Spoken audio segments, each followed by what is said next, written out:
Memphis Grizzlies go to Madison Square Garden and get a big victory on the road against the New York Knicks, but it's not for the reasons that you might think. Why it took a complete team effort on Desmond Bane being in the Rising Stars Challenge and where he ranks in that 2020 draft class, and just how special of a two-way player Jaren Jackson Jr. is becoming with tonight, like tonight, one of his best games so far this season. Oh, I have a special guest, Daniel Greer, who will be joining me in the moment. But before we do that, let's go with the catchy show tune. In honor of Daniel Greer, let's get it going with the Locked On Grizzlies podcast. You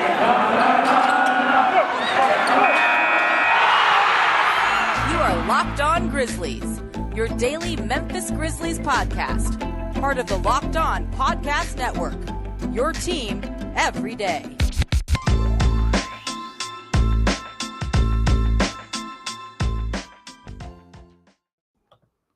Welcome, one and all, to the Locked On Grizzlies podcast. My name is Shawn Coleman. You can find me at StatsSAC. And one of the best friends that I have when it comes to covering the Grizzlies, his name is Daniel Greer, part of Grizzlies, and just an absolutely wonderful podcast host who has found an absolute scorching hot trail of interviews here recently with many podcast guests, including Tom Izzo, Monica McNutt, Jamie Dixon, and others. But he's been kind enough to come on this show and give his perspective. His name is Daniel Greer. You can find him at Daniel Greer on Twitter. Daniel, how are you, sir?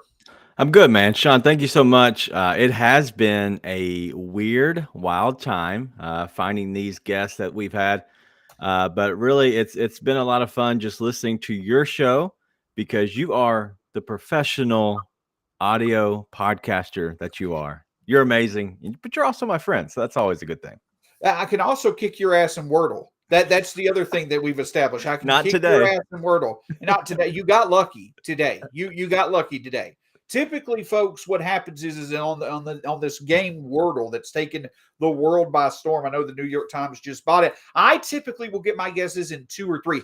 Daniel went 4 straight days missing the word, and we're talking like light or you know a pound or something like that. Those were the words. He went 4 straight days without getting it right, and he's been bragging all day because he got it right the first time here recently. It's ridiculous.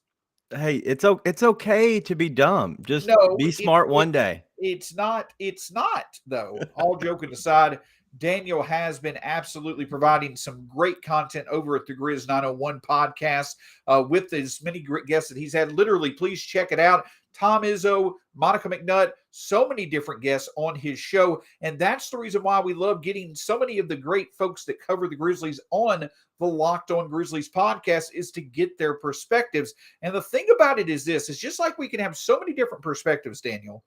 When it comes from the Memphis media covering the Grizzlies now have so many different ways in which they can beat teams. So I'm going to ask you an honest question. How many times out of 100 do you think the Memphis Grizzlies would win a ball game if you were told before the ball game Ja Morant and Desmond Bane would combine to go 13 of 45 from the field? Wow. I would say maybe 20 out of the 100. And it just shows you that how much this team has grown, because in the past, there's no way that they win this game.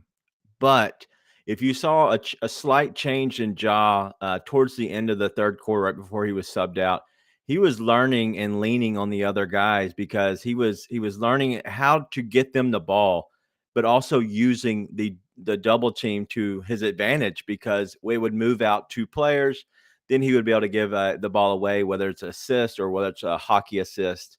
It was really cool to see, and the growth out of him was it still amazes me, and I don't know what words to put into him because I don't have many, as you know, but I'm trying to make all my words come together right now.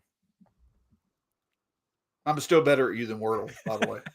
But the thing that stands out, though, is that, okay, so the thing that we talk about, we know Ja Morant has this, consistent aggressiveness. That's what he, attributes his consistency to. He's got this utmost confidence that he plays with, and for every reason in the world should he have that.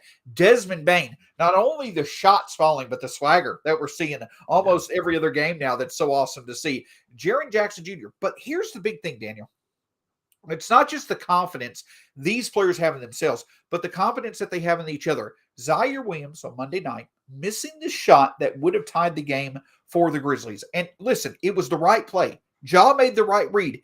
Ziaire was the right shot in that situation. Yes. It just simply didn't fall. His team picked him up, and how does he respond? A career best game, 3 of 5 from 3, great defensive efforts, looking again like a player who deserves to be in the conversation of being a top 10 pick this year.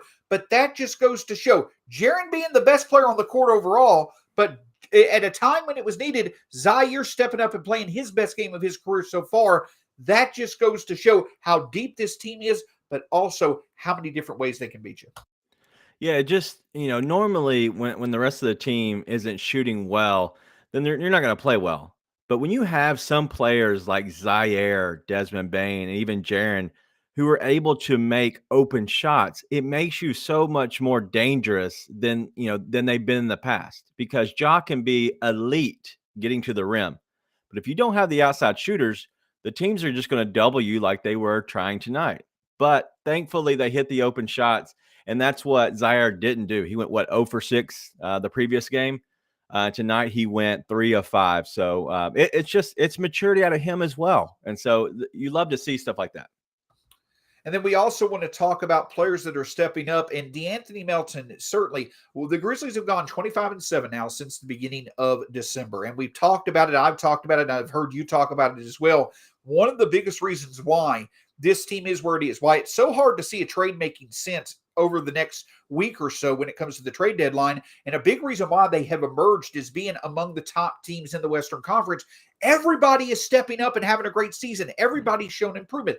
One player that it seems like has not as much as others is De'Anthony Melton. But the thing is that his game is coming back offensively. And tonight, 11 points in that first quarter, getting the trend started, getting the rhythm started from 3 that led to a 16 from 39 shooting performance overall. Every bit of it was needed. How important is it for this Grizzlies team for the rest of the year for De'Anthony Melton to step up off that bench and be the two-way producer we know it can be? It certainly is encouraging to see over the past few weeks. Yeah, just in this Knicks game that I was watching, there's 2 moments that really stuck out to me that were big pivotal moments. And the first one was when De'Anthony Melton was able to kind of give the Grizzlies a shot in the arm, because when he's at his best, he's doing everything. That's why they call him Mr. Do Something. And so he was getting his hands on deflections and getting to the rim, hitting open shots. And that's really very important to this team because they need a little bit of a boost of energy every now and then. The other one, who will go back to a little bit of Desmond Bane, when that little bit of Julius Randle and Desmond Bane getting into it, that was the other shot in the arm. So those little things are very important and they go unnoticed, but that's the moxie, the swagger that this team has to play with, whether it's from De'Anthony Melton getting and doing everything on the court, or if it just a little shove from Desmond Bane saying, "Don't rook us." Did you just quote David Fizdale? I think so. Does he have a job still? Now he's the assistant. He's an assistant coach with the Lakers, but Oh, he's yeah. with. Did you really just quote David Fizdale? Why? Why do you do that? Never mind. Anywho, so the thing that I'll also say is this, Daniel, is that we talked about how good this team has looked, and we talked about the fact that, they are emerging as one of the biggest trash-talking teams in the league. But you want this from this Grizzlies team, right? You want for this team to do exactly that, because that's them being themselves. Yep. They're not sitting here and doing it to cause issue. They're not sitting here and doing it, to be a version of themselves that they not actually are. It just comes. They literally are talking the talk because they're walking the walk. I know that that's a bad saying in the NBA because you're not supposed to walk. That's against the rules. But still, it applies. That swagger, though, that confidence, that persona that this team is taking on, you want it all day long because they're backing it up time and time again. Yeah, and that's the thing is they're having fun, and they've said it many a times. We do this to each other, whether you are LeBron, whether Julius Randle, whether Giannis Antetokounmpo, however you say his name. I tried. No matter who you are, they will talk to you and talk trash to you. But that's the part of them having fun. They're not being mean about it, but they're also showing and saying, don't poke the bear. Man, I'm really getting good at these. That's my response after that horrible, horrible pun. Obviously, before we welcome Daniel back, do want to remind you, and Daniel, I'll talk about with him in a second. Daniel's someone that certainly can tell you when it comes to betting, he is someone that enjoys knowing the places to go to bet and wager on sports. And if that's something that you enjoy doing, I can tell you the best place to go would be BetOnline. BetOnline has you covered this season with more props, odds, and lines than ever before as football continues its march through the playoffs right to the big game in a couple of weeks. BetOnline.net remains the best spot for all of your sports scores, podcasts, and news this season. And it's not just football. BetOnline has up-to-the-minute info on pro and college sports, NHL, boxing, UFC, along with live, real-time updates of current games. Don't wait to take advantage of all the new amazing offers available for the 2022 season. BetOnline, where the game starts. Now, I can certainly tell you this when it comes to betting on things. We've already established when it comes to betting on Wordle, you want to go my way versus going Daniel's way. He's over here. He's over here. Here we go. Versus betting on Daniel's way. But I can tell you this, stop. I can tell you this, if you want to bet on great analysis, you want to check out the Locked On NBA shows. Trade deadline show coming up on February 10th, 2 to 4 p.m. I might pop in. Daniel thankfully won't. I might pop in, though, to be able to give my analysis on any trades that occur. But make sure after you make Locked On Grizzlies your first listen of the day, you're going to tune into the Locked On NBA podcast up till trade deadline day. And then the Locked On NBA trade deadline special, 2 to 4 p.m. on February 10th. Check out all the latest analysis for all the deals that go down. So, Daniel, how are you, sir? I'm good. I almost pulled a rookie mistake there with the mute button. Wow. Okay. Thanks for having me back, Shawn. Yeah. I'm not allowed to pun. Puns. Yeah, no more puns. So, Daniel, obviously the big news of the week last week was Ja Morant being voted in as the All-Star Game starter. We're hoping that later on today, we're surprised. Jaren Jackson Jr., after both him and Ja were nominees for Player of the Month, and rightfully so, both of them having historic months, maybe never mind. Maybe he becomes a potential All-Star reserve. Don't think it's likely, but it may be. We talked about that on your podcast a bit. But I want to talk about the other participant we know that's going to be there in the Rising Stars Challenge, and that is Desmond Bane. And I'll tell you this, Daniel, when I look at that roster of players, when I look at the rising stars that are on either the rookie or the G League or the sophomore rosters, I don't see many stars that have risen more this year than Desmond Bane, and it's absolutely special. We not only have found our third member of this future core, but he could not have come in a better form than a player who's become a top 10 shooter in the NBA in Desmond Bane. How excited have you been to see his rise, and how thankful are you that he's getting some recognition for it this season? Well, obviously in Memphis, we don't get the recognition normally with our sports teams, but mainly the Grizzlies over the past years. And so it's weird to see the recognition coming, but it's also really cool and very deserving for Desmond as well as Ja, who was voted to the All-Star team.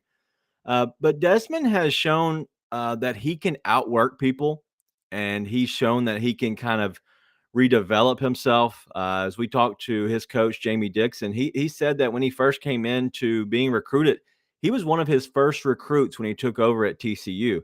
He came in, and I think they called him Pudgy. No, I don't know the actual name. I'm going to find it before the end of the show, I promise. But they gave him a nickname where he's a little bit of a chubby guy, right? And he did not shoot three-pointers very well, which none of that looks like him right now. And so that honestly makes no sense at all. Like, yes. I believe what you're saying, but it makes no sense. Well, he changed his diet, he changed his shooting, and he changed his not his work ethic, but it changed the way he did his workouts. And so he really tightened his body up and got really to where he was down in a low percent body fat, which is obviously big in the NBA, but also in college. And he redeveloped his shot, and he worked harder than anyone else that he's ever seen.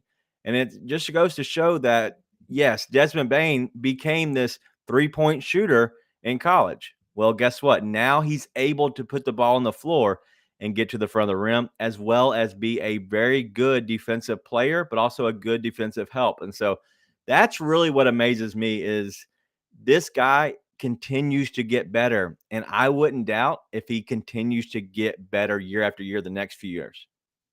I know a fun thing that's been out there across Grizz Twitter over the past few days is, what do we see as far as Desmond Bane goes and potentially him being a all-star and maybe a multi-time all-star in his career. But I'll tell you this, Daniel, one thing that I've talked about, and I've done, a few shows to this end, I truly think that one thing that we have seen, especially when we see how well the duo of Ja and Desmond Bane perform together when they're playing against those toughest opponents. I'm referring back in December and early January to when they had those back-to-back Mondays of playing the Phoenix Suns and Brooklyn Nets on the road each time and defeating the duos of Booker and Paul and Durant Harden. But my point that I'm getting at is, how awesome is it for you to see Ja Morant and Desmond Bane in an era where you need to be a top 5 backcourt to truly be a contender? They've been a top 5 backcourt this year. Yeah, and that's what and I keep plugging these random people that we're doing. I guess they're not random, but Monica McNutt spoke on this, that they're so good at doing completely different things. And that is so what's good about this team is they all complement each other so well. Absolutely. They're perfect complements for each other. Yeah, and that's the thing is, like, you can't find – I guess you could find better people, right, that complement each other better.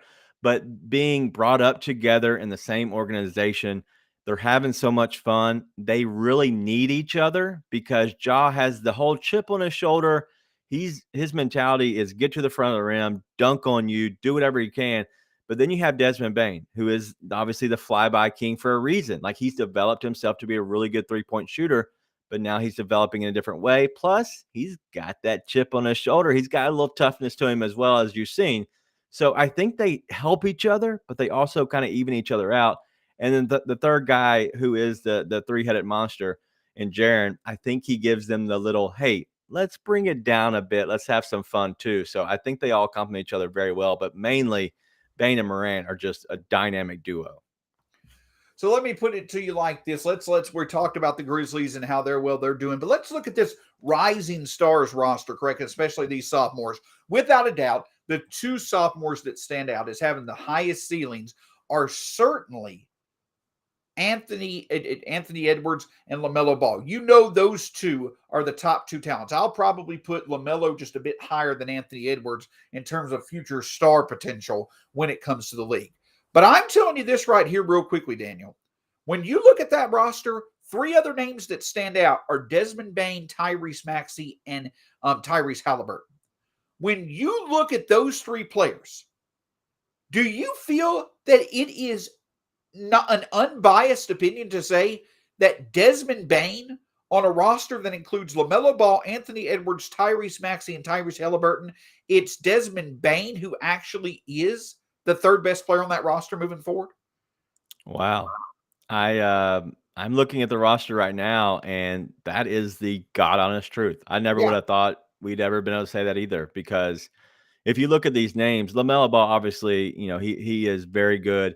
Anthony Edwards is going to be an all-star in this league. Those two both are very, very good. But yes, I'm taking Bane over Maxey. I'm taking Bane over Halliburton 10 times out of 10, just because he does exactly what you need to do in this NBA, and that is play defense, shoot the ball well, but also be able to put the ball on the floor and be a little bit creative. And so, yes, 100%. I never would have thought I'd be able to say that. And it's so much fun to see. And that's the other thing that stands out is that, especially when we get Dillon Brooks back, we talk about the core 4. We talk about Ja, Desmond, Dillon, and Jaren. And one thing that I think is so special about this, Daniel, with Ja and Desmond Bane, we clearly have an offense. You've got a top 5, you got a top 10 overall offensive player in the league in Ja, a top 10 shooter in the league.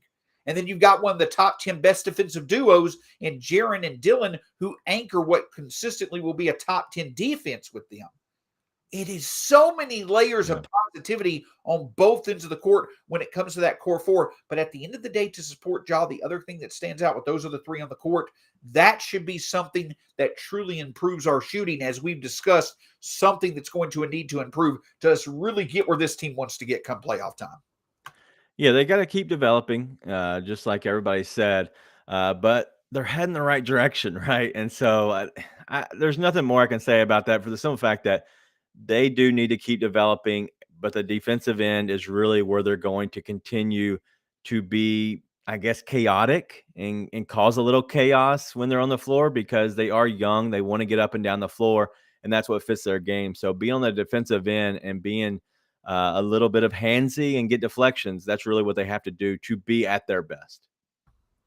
Well, speaking of being at your best, something that I can tell you, an area where Daniel is certainly not at his best when it comes to trying to do car repairs, because every other week he's trying to order new parts for his car because he can't do the repairs. It's just not his avenue, though he tries. We're not going to get into that any further. We like Daniel here. But in all honesty, the reason I bring that up is because if you are someone who needs auto parts, you need to check out rockauto.com. Rockauto.com is amazing because, number one, within a few clicks of the button, you'll likely find what you need. And regardless of the make and model, or regardless of the part that you need, you'll be able to find it at rockauto.com. It's also a family-owned business. They've been in business over 20 years. They know that car parts sometimes fall out of budget. They're going to be there to support you with economically friendly costs. Make sure you check out rockauto.com. Let them know the Locked On Podcast Network sent you. Rockauto.com, amazing selection, reliably low prices, all the car parts you'll ever need. Visit rockauto.com today. Obviously, we cannot thank Daniel enough for being here on this show. We can't thank you enough for making Locked On Grizzlies your first listen of the day. But make sure you check out the Locked On NFL podcast show of your choices, your second listen of the day. The Super Bowl's coming up, off-season moves all over the place, off-season stories all over the place, such as the Dallas Cowboys. Who cares about them? But check out the Locked On NFL podcast show of your choices, your second listen of the day after Locked On Grizzlies. Daniel, is there something you wanted to say? I didn't think you did. Back to Jaren Jackson Jr. and his awesome play in the month of January. So, Daniel, I want to give you a scenario. Okay. You look at this Grizzlies team right now, and when you look at what Ja is doing on the offensive end, and you look at Jaren, what he's doing on the defensive end, does it not feel like game in and game out, almost regardless of the opponents that we're playing, you're highly confident that for the entirety of the game, or at least a significant stretch of the game, Ja is going to emerge as the best offensive player, and Jaren is going to emerge as the best defensive player? Do you not get that feeling nearly every time the Grizzlies play now?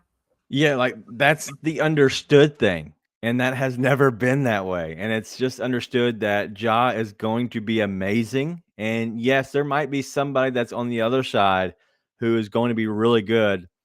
But I would almost bet that we're going to have the best offensive player on the court and then 100% the best defensive player on the court.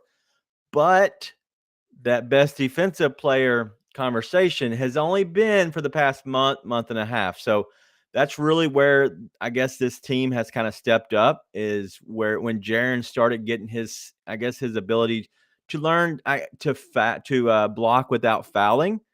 This year has been a big key step in the right direction. But in the last month and a half, he has taken that step defensively, also offensively, but mainly defensively, to be that guy who is going to be the best defender on the court night in, night out.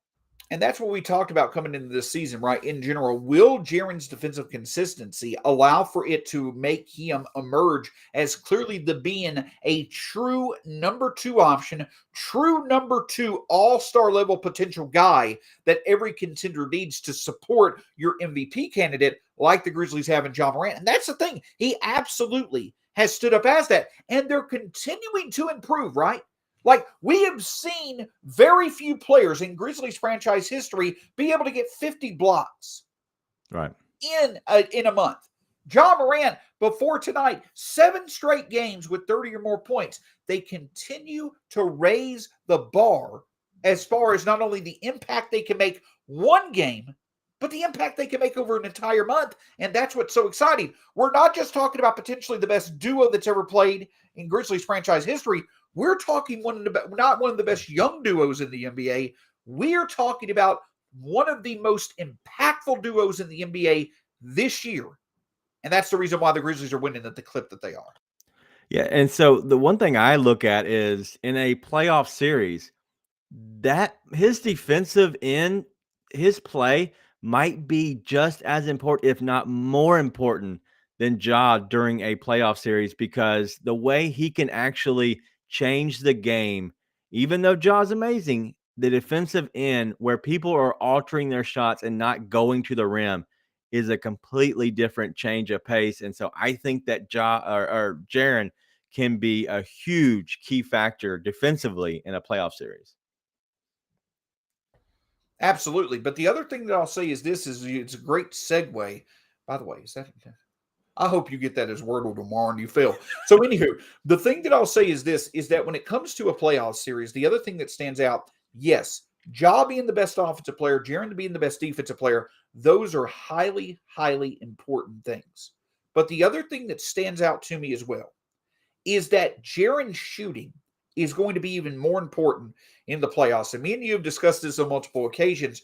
The way the Grizzlies are winning right now is outstanding. In my opinion, you don't care in the regular season. You want to get consistently better at what's going to help you win in the playoffs. But as long as you're winning, you'll take that and you'll improve as time goes on.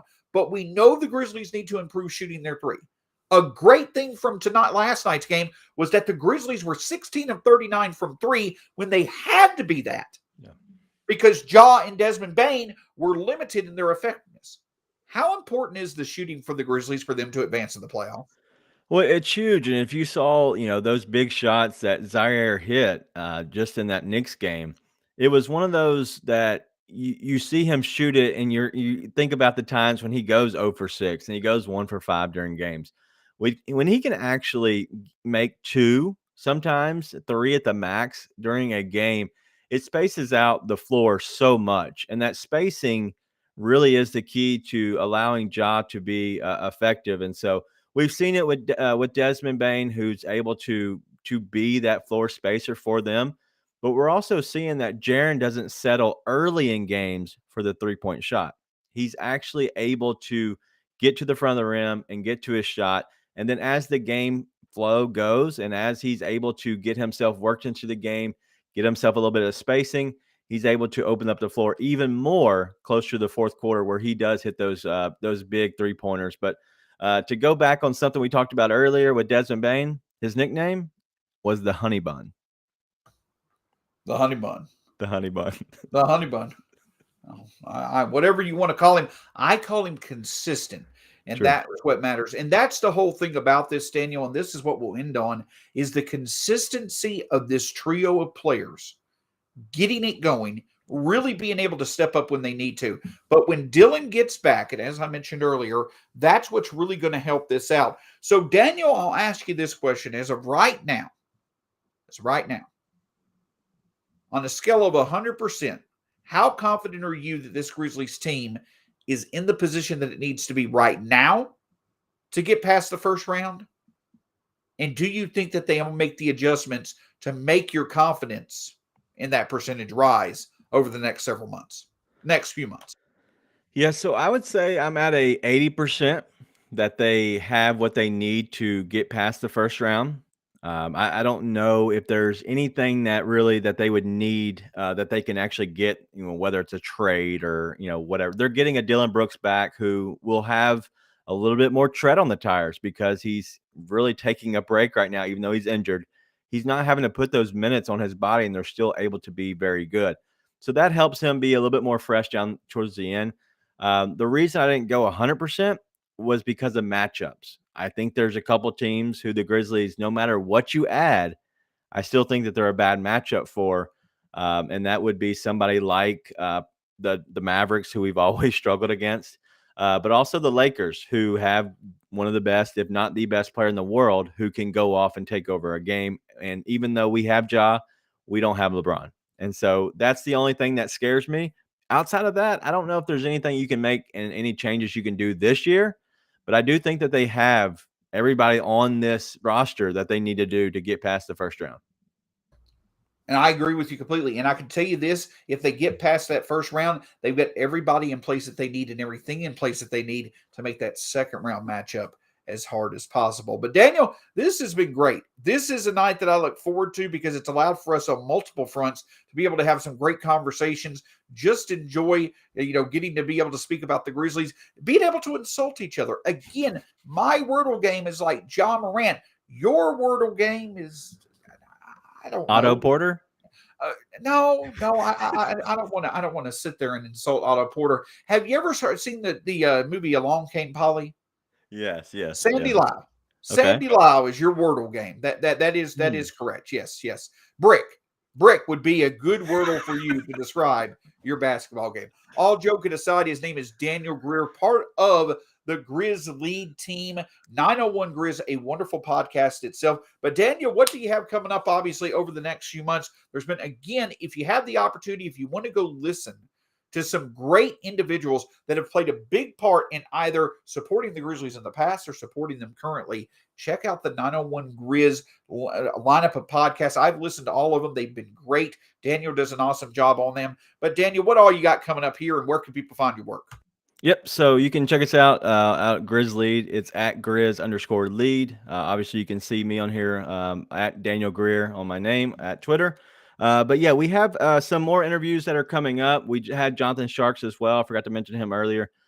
We do have the head coach of Murray State, Coach Matt McMahon. I think that's his name.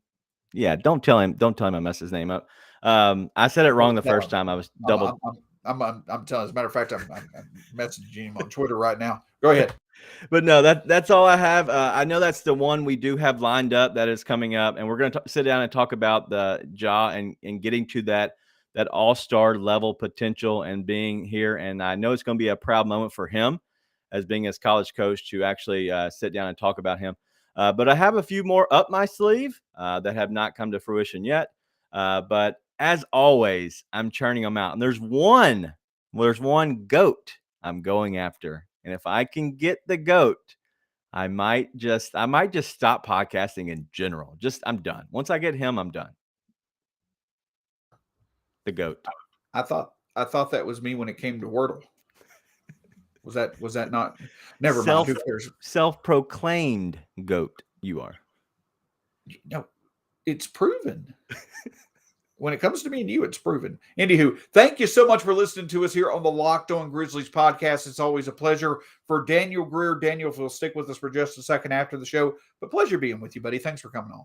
His name is Daniel Greer. You can find him at Daniel Greer on Twitter. Obviously, all the great content that he provides. Also, all the content here. Make sure you check us out on YouTube. So hit that subscribe button below. Lets us know you enjoy the show. Lets others enjoy the show as well. Just makes the experience as awesome as possible. And plus, you get to see me and Daniel's smiling face. Smile, Daniel.